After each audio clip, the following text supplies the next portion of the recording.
흔히 회자되는 것처럼 최초의 세계 수도라고 할 수 있는 고대 바빌론은 타락한 도시의 대명사로 성경에 묘사되어 있습니다. 이번 영상에서는 성경과는 조금 다른 관점에서 바빌론을 재해석해보는 시간을 가져볼까 합니다. 먼저 간단히 바빌론의 역사를 긴 호흡으로 되짚어보고 본격적인 이야기를 시작해보도록 하겠습니다. 바빌론의 역사는 4000년 전으로 거슬러 올라갑니다. 기원전 2000년경 셈족 계열의 아모리인이 티그리스강과 유프라테스강 사이로 이주해왔습니다. 본래 수메르인의 영토였던 이곳은 엘람인의 공격으로 주인이 없는 곳이 되어 있었습니다. 아모리인은 이곳에 새로운 도시 바빌론을 만들었습니다. 그리고 수메르의 문화를 계승하여 바빌로니아를 건설했습니다. 바빌로니아는 함무라비 대왕 때 강력한 왕국으로 발전했습니다. 일개 도시국가가 메소포타미아 전역을 석권한 것인데요. 이후 300년간 치세가 이어지고 함무라비 법전 도입 때 탄생했습니다. 번영하던 고대 바빌로니아는 기원전 1595년 현재 터키 지방에서 발흥한 히타이트 왕국에 의해 멸망당하게 됩니다. 멸망 후 영토를 아시리아의 지배당했던 바빌로니아에는 기원전 626년 약 1000년 만에 독립을 쟁취하게 됩니다. 나보폴라사르가 기원전 612년 유목민족과 연합하여 아시리아를 멸망시키고 신바빌로니아 왕국을 건설한 것인데요. 이후 네부카드네자르 2세가 왕위에 오르며 신바빌로니아는 전성기를 맞이합니다. 이 시기 신바빌로니아는 활발한 정복 전쟁을 펼치며 옆 동네에 있는 이집트를 격파했습니다. 또한 유다 왕국을 멸망시켜 수많은 유대인들을 바빌론으로 끌고 왔는데 이게 바로 바빌론의 유수입니다. 정복 전쟁으로 번영의 기틀을 마련한 신바빌로니아 왕국에서 수도인 바빌론 역시 어마어마한 대도시로 거듭나게 됩니다. 바빌론은 넓은 평야 한가운데 위치한 거대한 사각형 모양으로 각 편의 길이가 자그마치 22km, 전체 둘레는 90km였다고 합니다. 바빌론의 성벽 또한 그 규모가 어마무시한 수준인데요. 바빌론 일대에는 석재가 귀해 성벽 건축 시 흑벽돌을 사용했다고 합니다. 흑벽돌로 축조한 성벽은 모두 3겹으로 이루어져 있으며 짧은 쪽 성벽 길이는 18km, 긴 쪽은 72km에 달했다고 합니다. 그리고 성벽이 높이가 14m, 두께가 7m이고 성벽 위에 도로는 4마리 말이 이끄는 마차 2대 정도의 넓이였다고 하네요. 신바빌로니아의 인구는 약 15만 명이 얻는데 이 거대한 메트로폴리스를 대표하는 랜드마크가 2개가 있습니다. 바로 지구라트와 공중정원인데요. 지구라트는 에테메난키라는 수메르인 사원에서 유래한 건축물입니다. 수메르인과 바빌로니아인은 지구라트를 하늘과 땅을 잇는 작업으로 믿었고 신에게 닿게끔 최대한 높이 쌓으려고 했습니다. 가장 거대했다는 마르두크 지구라트의 높이와 너비가 91m에 이르렀다고 하네요. 지구라트는 신전을 보호하는 탑이었습니다. 지구라트에는 별도의 욕실, 창고, 정원, 마을이 배정되었고 성직자들은 이곳에서 나오는 생산물로 생계를 꾸리고 신에게 제물을 바쳤습니다.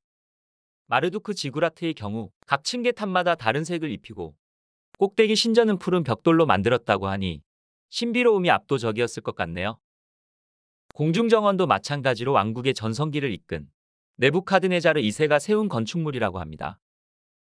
네부카드네자르 2세의 왕비 아미타스는 메디아 왕국 출신으로 바빌론의 기후에 힘들어했다고 합니다.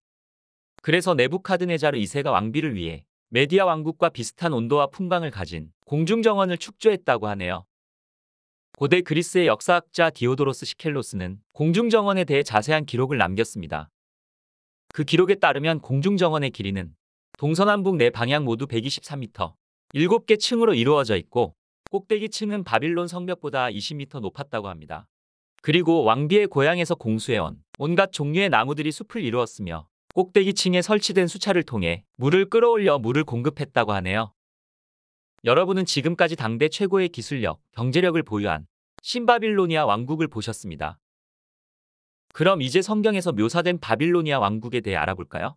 현재 전해지는 문헌 중 바빌론의 역사에 대해 가장 많은 이야기를 담고 있는 것은 바로 성경입니다. 성경에 기록된 바빌론의 모습은 하나같이 부정적인 이미지로 가득 차 있는데요. 유대인들은 자신들의 나라를 무너뜨리고 신전을 파괴한 바빌로니아인을 두고두고 저주했습니다. 그리고 예언자 이사야는 메디아가 바빌론을 멸망시킬 것이라고 예언을 했습니다. 성경, 특히 구약 성경에서 유대인이 기록한 바빌론의 모습은 신의 도구에 불과합니다.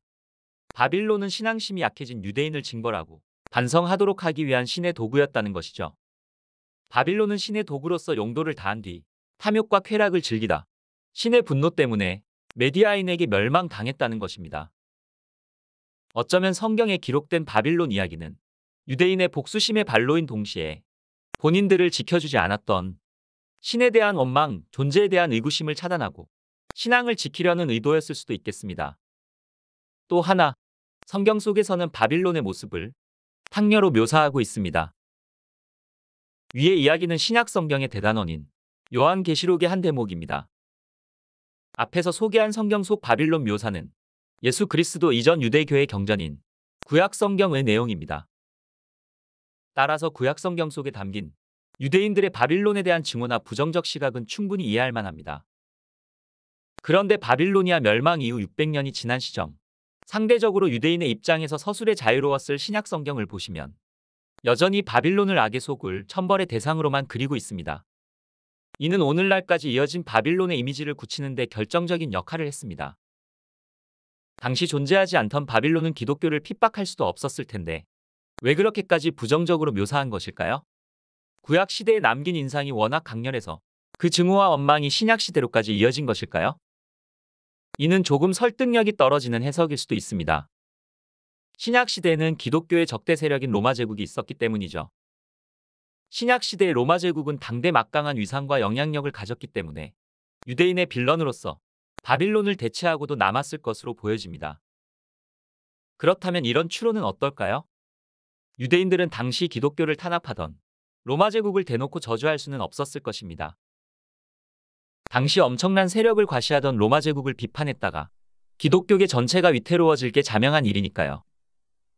그래서 고대 바빌론의 모습을 로마 제국에게 투영시켜 바빌론 즉 로마에게 천벌이 내려지리라 이렇게 에둘러 비난한 것은 아닐까요?